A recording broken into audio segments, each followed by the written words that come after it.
Coco Gauff hoping big gamble pays off beyond just US Open. Coco Gauff is playing the long game when it comes to perfection. Firing her coach on the eve of the US Open was a huge gamble for Gauff. But apparently not as risky as settling for the status quo and her old broken serve. I'm looking at long term. I hope I can get it all together. I'll play either Monday or Tuesday by then. If not, I have the rest of this year to work on it, Gauff said Friday. But I do know I needed to make a change, technical change, to it, and I don't want to waste time continuing doing the wrong things. Gauff triumphed 2 years ago in Flushing as a teen phenom. But last summer's title defense was undone by 19 double faults in a fourth-round loss to Emma Navarro, and coach Brad Gilbert was replaced by Matthew Daly. But now, after this season's WTA worst 320 double faults are more than 100 more than anybody else, Gauff has fired Daly and hired Gavin McMillan, a biomechanics expert who rebuilt Aryna Sabalenka's serve in 2022. The next year, the Belarusian won her first Grand Slam, and followed with 2 more. I tried literally everything, and nothing would help me to fix my serve.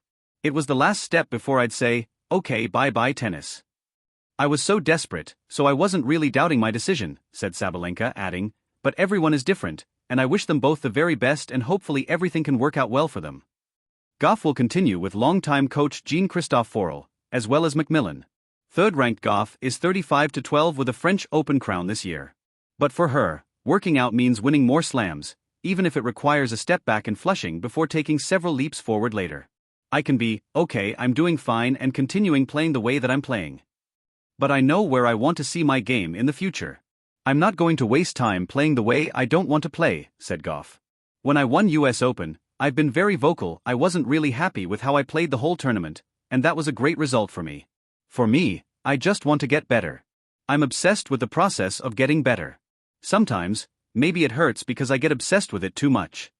I have a clear future where I see myself and I feel like I'm really close. I think this aspect of the game will bring everything together for me. Gauff played an exhibition with Andre Agassi during US Open Fan Week, and Rick Matchy, who coached Andy Roddick and both Williams sisters, can already see the improvement in her serve. Yeah, it was a very sudden decision, Gauff said. Gavin became available, and I just felt this is the best decision for my game at least, and had to go with what I was feeling. Every August, the US Open transforms New York City into a carnival of noise, energy, and spectacle. For Coco Gauff, it has become more than just a tournament. It's a mirror of her journey, reflecting both her rapid rise and the enormous expectations that trail behind her.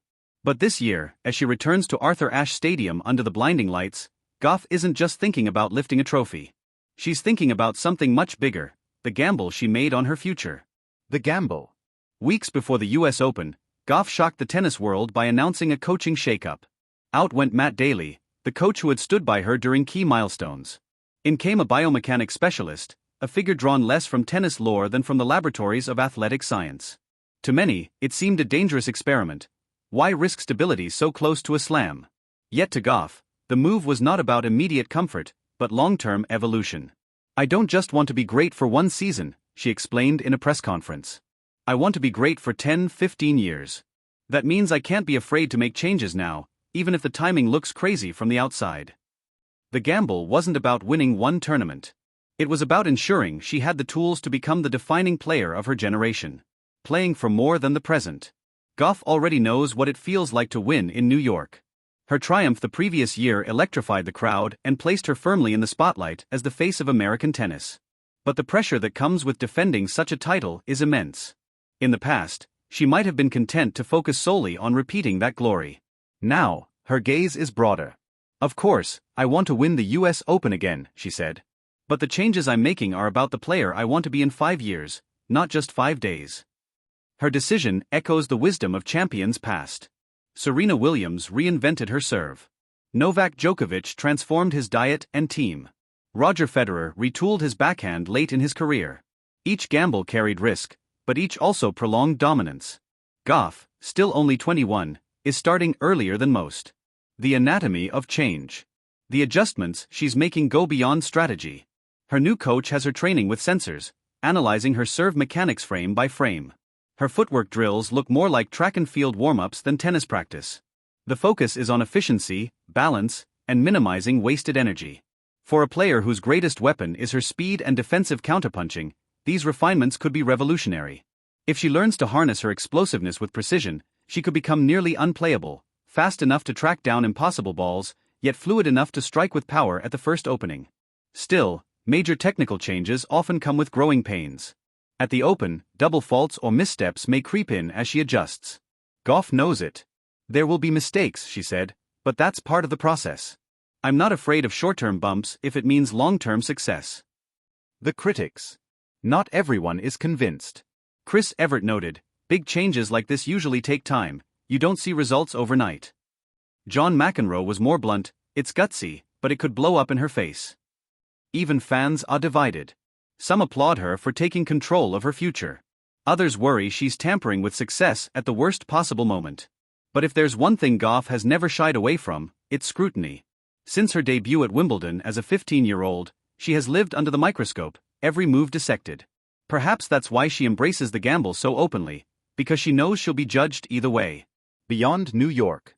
While the US Open provides the most immediate test, Gauff's vision extends further. The Australian Open in January, the Paris Olympics and Wimbledon, all loom in the near future. Each is part of the broader arc she's drawing for herself. This isn't about one slam, she emphasized. It's about building a game that can adapt to any surface, any opponent, any era. I want to be consistent, not just streaky. I want to dominate. Her words reflect ambition not just to win, but to sustain, to leave a legacy measured not in moments, but in decades.